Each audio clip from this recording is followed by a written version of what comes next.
Break के बाद एक बार फिर आपका स्वागत है। तो जो कुछ आचार्य जी ने कहा, ये पूरा सवाल मैं लेकर पहुंचता हूं। भारतीय जनता पार्टी के प्रतिनिधि यहां पर मौजूद है हमारे साथ में, धुरेन जी। दरअसल ये मामला जिस रूप में आचार्य जी ने बताया है, सरकारों की भूमिका है, स्टेट गवर्नमेंट की जो भूमिका है, उस पर सवाल खड़े होते हैं।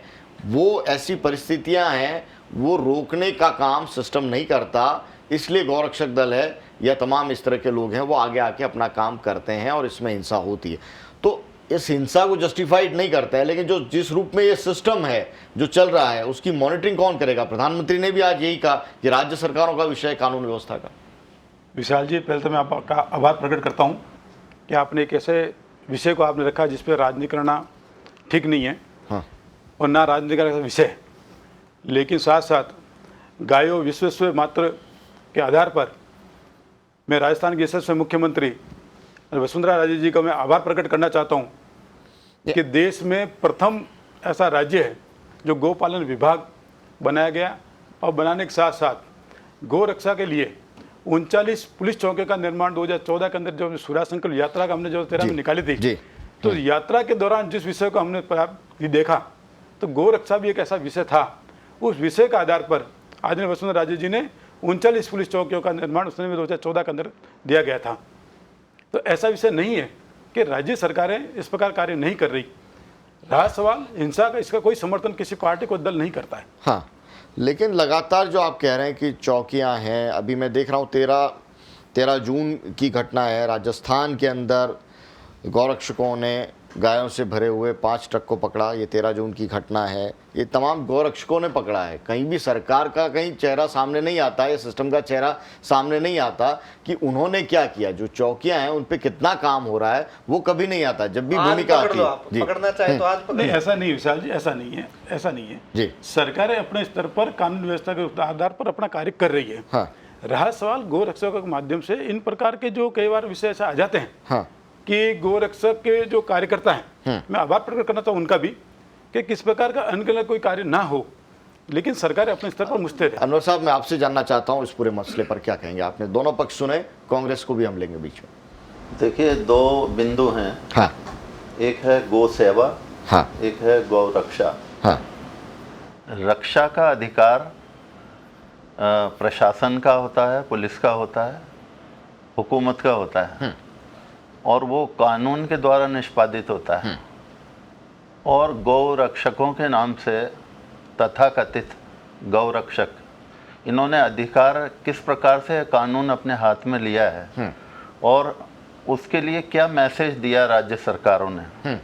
इतनी हिंसा हुई है और अंतर्राष्ट्रीय स्तर पर एक आस्था का प्रश्न है गौ का, हम भी उसका सम्मान करते हैं, लेकिन सर्वश्रेष्ठ प्राणी तो मनुष्य होता है। उस गौ के नाम पर उसकी बलि चढ़ा देना कहाँ तक ये न्याय संगत है। दूसरा, गौ रक्षकों को ये चाहिए कि यदि इस प्रकार की गौ तस्करी हो रही है या लोग उसके वध के लिए उसको ले जा रहे हैं, तो क्या आसपास कोई पुलिस थाना नहीं है, प्रशासन नहीं है, व्यवस्थाएं हमारे पास संवैधानिक नहीं है? हमें पहले उनको निर्देश दिया जाना चाहिए सख्ती के साथ कि वो उनको सूचित करें, उनको अपने साथ में लें।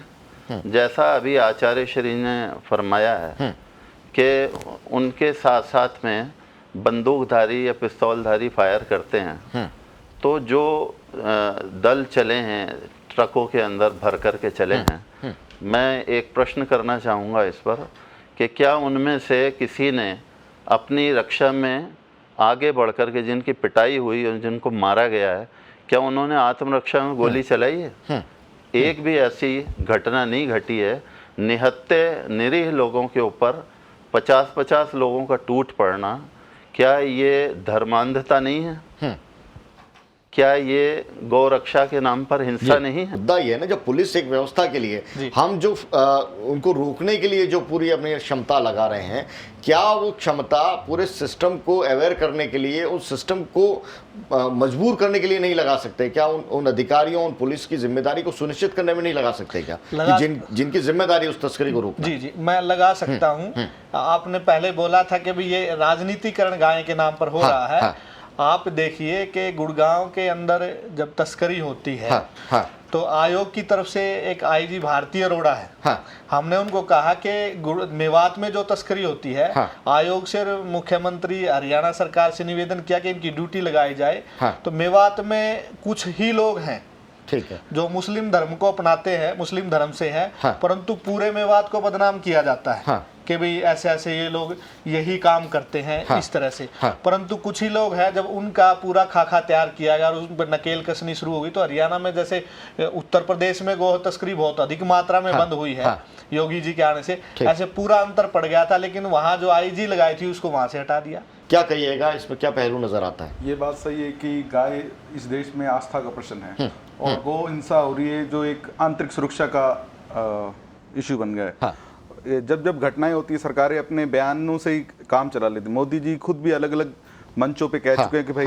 इस पे रोक लगनी चाहिए, हिंसा नहीं होनी चाहिए, मगर सरकार की कथनी और करनी में हमेशा ही फर्क रहा है। सरकार गाय के नाम पे वोट तो मांग लेती है, मगर गाय की वास्तव में कैसे रक्षा करनी है वो नहीं होती। मैं आऊंगा, बदनामी मुझे एक हुई। छोटा सा ब्रेक लेना है। 7 अगस्त 2016 को प्रधानमंत्री नरेंद्र मोदी ने पहली दफा ये कहा था, गौ रक्षकों की भूमिका और हिंसा को लेकर सवाल उठाए थे, और उसके बाद से ये तीसरा मौका है जब उनको कहना पड़ रहा है। तो फिर क्या सियासतदानों के हाथ में ये मुद्दा नहीं रहा है, जिस रूप में लगातार मामले सामने आते रहे हैं? अगर नहीं तो फिर समाधान का रास्ता है वो कौन निकालेगा? पड़ताल करेंगे ब्रेक के उस पार।